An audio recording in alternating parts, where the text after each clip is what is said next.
thank you to all of my colleagues for an historic fourth term as your Speaker of the General Assembly.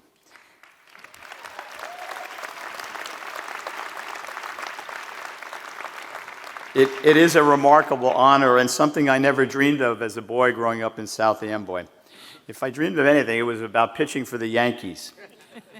That dream met its reality right after Little League. But representing the people of the 19th Legislative District and being the Speaker of the New Jersey General Assembly has enabled me to honor my mom, who instilled in my sister Cindy and I an obligation to do well and do good for our neighbors. A person does not go far without having a family to support them, and I would not be the Speaker, nor would I have enjoyed it as much, without my amazing family. You saw them. Give them a big round of applause, because I want to. To Tish, I love you. I am so grateful for you, and I thank you for everything you do to make my life so special. To Craig and Kathy, to Vincent and Robin, to Nicholas and Melissa, and to my two adorable grandchildren, Claire and Jameson, I could not be more proud, nor thankful that I get to live each day of my life with you. And that's not to say I don't love being with my friends here in Trenton. I do. But I have to tell you, this grandparent thing lives up to its reputation, and being with them is the best. To my incredible staff, to Dan and Seth and Stefan and everyone at the AMO, to the best district office around, Lori, Louisa, Karen, Iris, Ruth, Crystal, and Saranjali, thank you all for your commitment to the people of New Jersey, to your talent, and for working to make me successful. To the best political team around, to Gary, Kevin, Scott, Edie's, Artie, and Ray, thank you so much. And a special thanks to Eric, who helped me write this speech, and everyone before. And to Nick and Jeff, thanks for keeping me safe every day. To Majority Leader Lou Greenwald, who has been my partner for these last 3 terms, Lou, thank you, and I'm looking forward to the next one. And to John DeMeo, our Minority Leader, John, thank you for your leadership and for your work on behalf of the people of New Jersey. To all of my colleagues, those here today and those who left yesterday, thank you for letting me serve with you. It is a true privilege. Now, today is really exciting as we add so many new members, new colleagues this day. 27 new members in total, the largest class since 1982. Yeah, give them a big round of applause.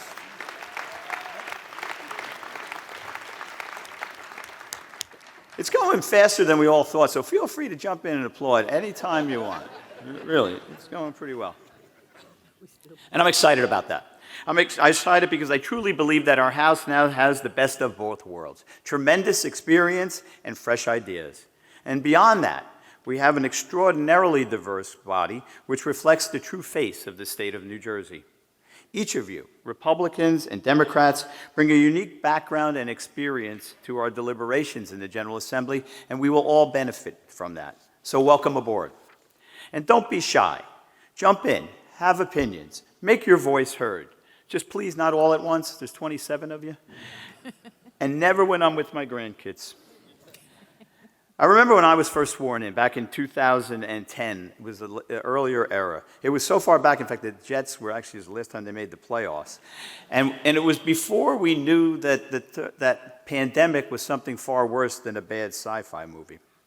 I remember my own sense of awe, and I still talk about how I got goosebumps every day, and it still holds true to today.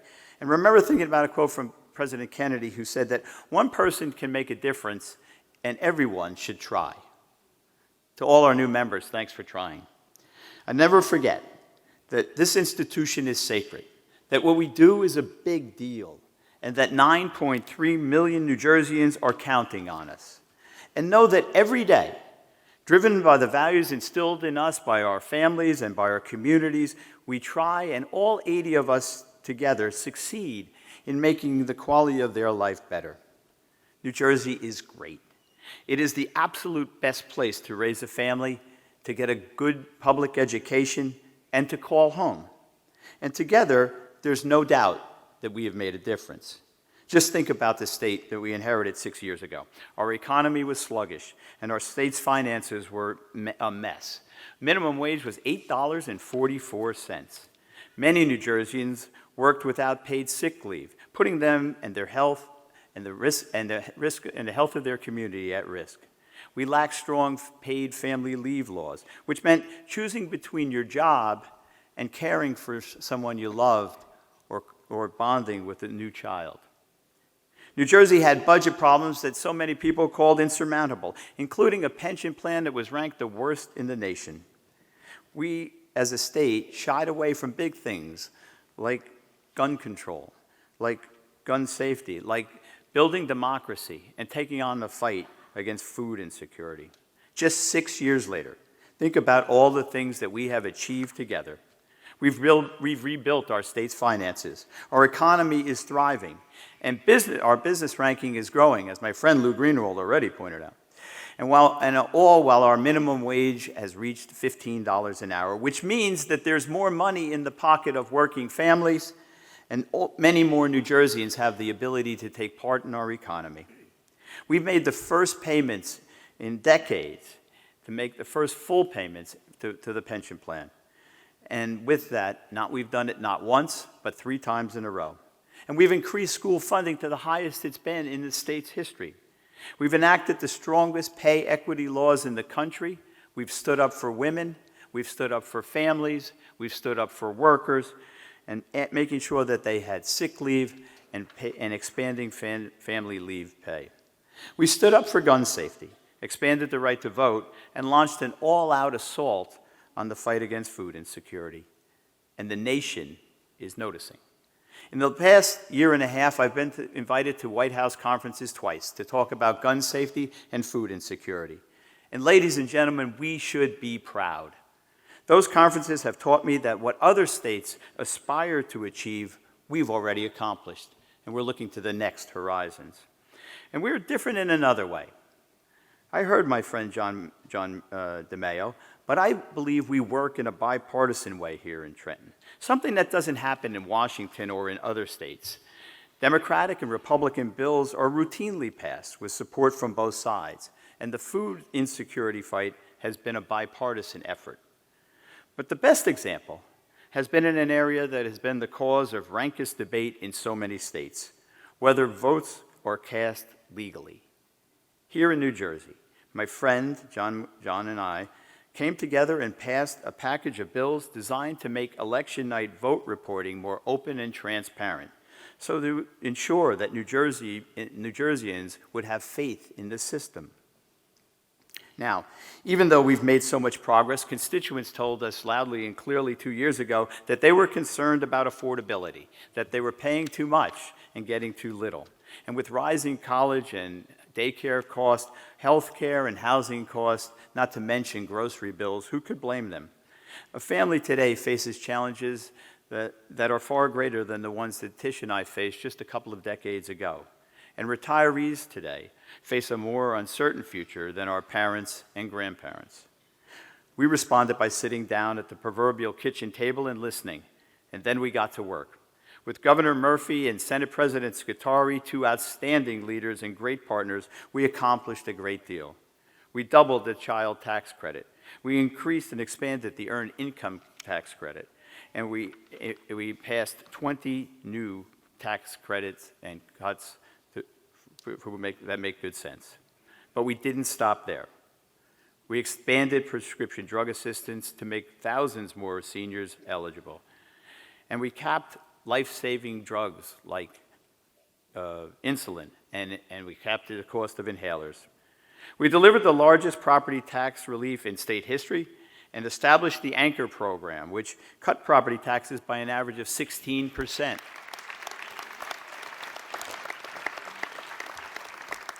Back to 2011 levels, which benefited 1.6 million New Jerseyans.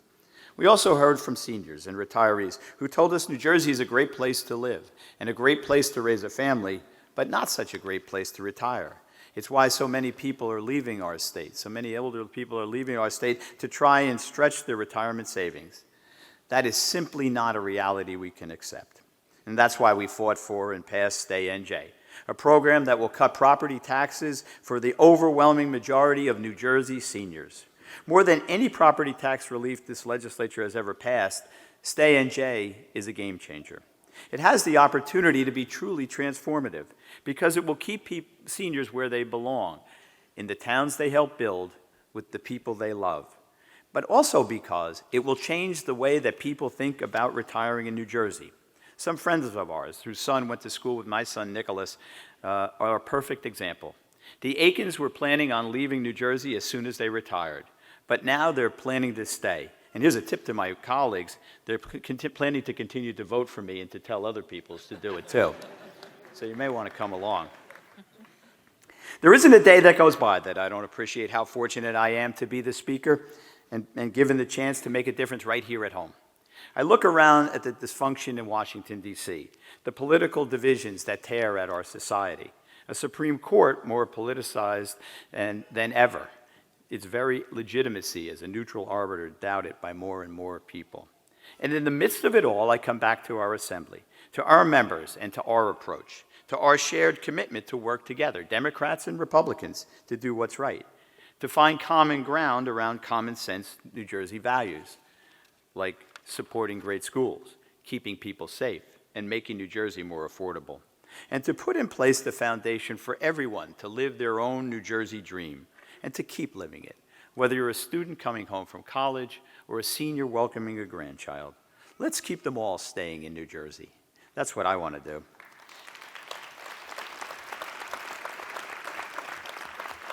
And I need your help.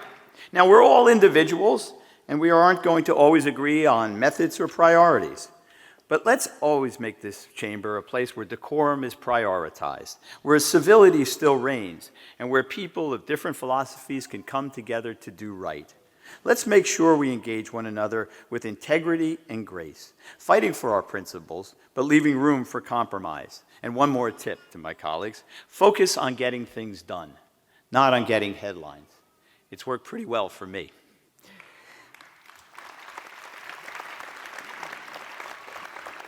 Today is a day of joy, of pride and optimism for what we will accomplish. So let's resolve to do more. We have 27 new members eager to make a difference. Let's find more ways to make New Jersey lead the nation, and let's build on what we've done. We don't have a food problem. We have a getting people food challenge. So let's commit to end hunger altogether. Let's make sure that all New Jerseyans have a decent place to live, and let's end homelessness. Let's make sure that our schools are even better and that every New Jerseyan gets the medical care they deserve.